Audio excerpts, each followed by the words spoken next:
lancar, dia akan memperkuat tim nasional bulan Maret. Makanya kemarin setelah pertandingan, saya ketemu Ole. Ya kan, di luar kebiasaan saya, biasanya kan ketemu datang gini-gini, saya nggak mau. Karena Ole, saya ngeliat orangnya sangat serius, dia skillnya sangat tinggi, bahkan kecintaan dia sama Indonesia kan kalian bisa lihat.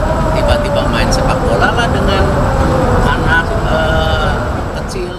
Proses naturalisasi oleh Romeni berjalan, Mauro Zylstra menyusul.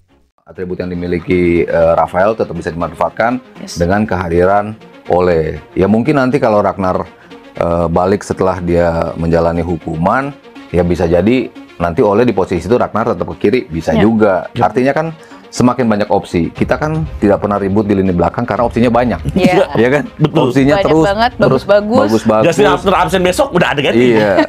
Elkan siapa itu Elkan? Maksudnya kan ternyata loh.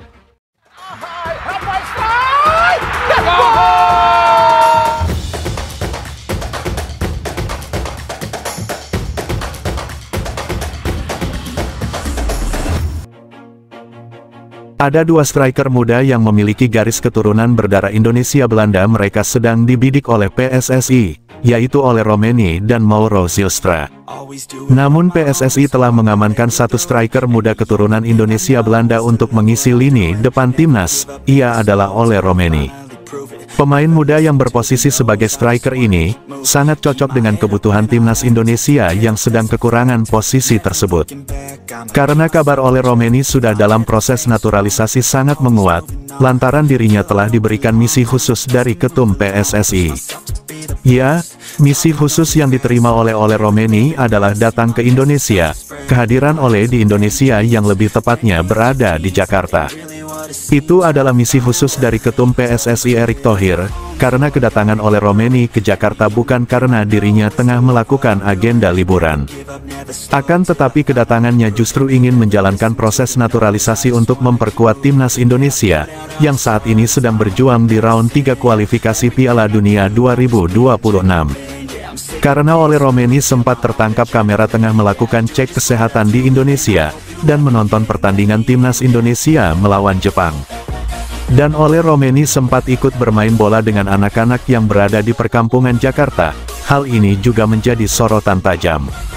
Bahkan dalam akun Instagram milik Ketum PSSI Erick Thohir, dirinya mengunggah foto bersama Ole Romeni dengan gaya yang berbeda tak berjabat tangan.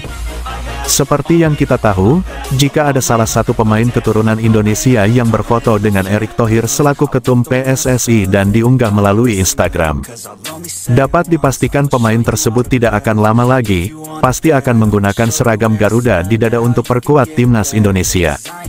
Sudah mengamankan Ole Romeni, banyak pertanyaan muncul dari kalangan pecinta sepak bola Indonesia yang menanyakan Mauro Zylstra. Munculnya pertanyaan terkait Mauro Zylstra ini, karena sempat dirumorkan akan bergabung dengan timnas Indonesia. Bahkan Mauro Zylstra pernah menjawab beberapa pertanyaan dari Yusa Nugraha terkait naturalisasinya. Yusa merupakan pengamat sepak bola Indonesia.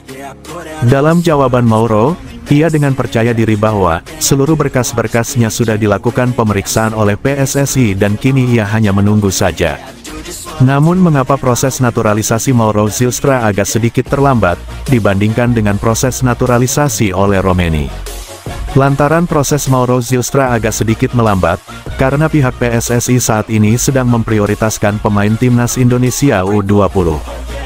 Yang dimana saat ini timnas muda Indonesia tengah mempersiapkan, untuk ajang bergengsi Piala Dunia Asia 2025 U20.